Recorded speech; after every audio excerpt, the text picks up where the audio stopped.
पाकिस्तान और अफगानिस्तान की तालिबान सरकार के बीच जबरदस्त तनाव चल रहा है। इसी बीच बुधवार को दुबई में अफगान तालिबान और भारतीय अधिकारियों के बीच एक हाई लेवल मीटिंग हुई। इस मीटिंग में भारत की तरफ से विदेश सचिव विक्रम मिस्री और अफगानिस्तान की तरफ से तालिबान सरकार के विदेश मंत्री मौलवी आमिर खान ने हिस्सा लिया। इस दौरान दोनों पक्षों के बीच अलग अलग मुद्दों पर बात हुई।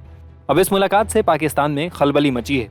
भारत और अफगानिस्तान के बीच बढ़ती करीबी से पाकिस्तान में हलचल है, क्योंकि मौजूदा समय में पाकिस्तान सरकार और तालिबान सरकार के बीच तनातनी चल रही है। दोनों देशों की तरफ से सीमावर्ती इलाकों में हमले किए जा रहे हैं। बीते दिनों पाकिस्तान की एयर स्ट्राइक में अफगानिस्तान के कुछ आम नागरिकों की भी मौत होने की खबर है, जिसको लेकर भारत ने भी दुख जताया था। बता दें कि अगस्त 2021 में तालिबान के सत्ता में लौटने के बाद अफगानिस्तान की सरकार के साथ भारत की ये पहली उच्च स्तरीय द्विपक्षीय वार्ता है। इस बैठक का एजेंडा मानवीय और डेवलपमेंट सहायता, business, trade, sports, cultural relation, regional security पर आधारित रही। इस मीटिंग में ईरान के चाबहार बंदरगाह समेत अलग अलग इलाकों में दोनों देशों के बीच द्विपक्षीय व्यापार को बढ़ावा देने के मुद्दे पर भी चर्चा की गई। बैठक के दौरान अफगान मंत्री ने संकट के समय मदद करने के लिए भारत का आभार जताया। वहीं भारत की तरफ से कहा गया कि नई दिल्ली आने वाले वक्त में भी अफगान लोगों की डेवलपमेंट जरूरतों को पूरा करने के लिए तैयार है। मंत्रालय ने बयान में कहा कि अफगान सरकार ने भारत की सुरक्षा चिंताओं की जरूरतों पर गौर किया।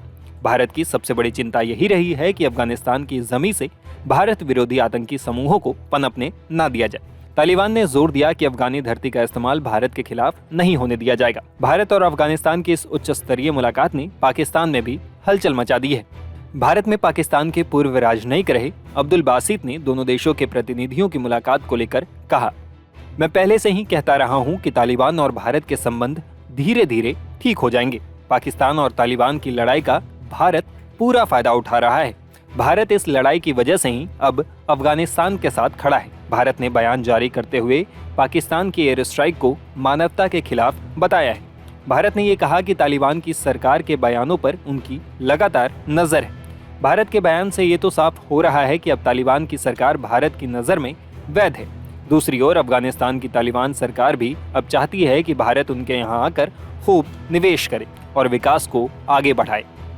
पाकिस्तान में राजनीतिक रणनीतिकार और यूट्यूबर कमर चीमा ने इस बारे में कहा कि भारत के विदेश सचिव की अफगानिस्तान के विदेश मंत्री से मुलाकात पर पाकिस्तान में भी ध्यान नहीं दिया जा रहा है। चीमा ने भारतीय विदेश सचिव के बयान पर बात करते हुए कहा, वे कहते हैं कि भारत और अफगानिस्तान के बीच ऐतिहासिक संबंध है। सिर्फ सरकार ही नहीं बल्कि दोनों देशों के आम नागरिकों में भी अच्छा संबंध है। आप हमें बताएं कि कहां विकास के लिए पैसा चाहिए। अब जब भारत वहां पैसा लगाएगा तो उसके बदले क्या मांग करेगा। भारत को बस वहां प्रभाव चाहिए, जिससे अफगानिस्तान अपने पड़ोसी पाकिस्तान को दूर रखे। बता दें कि 24 दिसंबर को पाकिस्तान की तरफ से की गई एयर स्ट्राइक में अफगानिस्तान के कई महिलाओं और बच्चों समेत 46 लोग मारे गए थे। इस पर भारत ने पाकिस्तान की निंदा करते हुए कहा कि अपनी घरेलू नाकामियों का दोष दूसरों पर मढ़ना इस्लामाबाद की पुरानी आदत है। हम निर्दोष नागरिकों पर किसी भी हमले की साफ तौर से निंदा करते हैं। अफगान सरकार ने इस हमले को लेकर पाकिस्तान को वार्निंग भी दी थी, जबकि पाकिस्तान का कहना था कि उसने एयर स्ट्राइक सीमा पार चल रहे आतंकी ठिकानों को निशाना बनाकर की थी।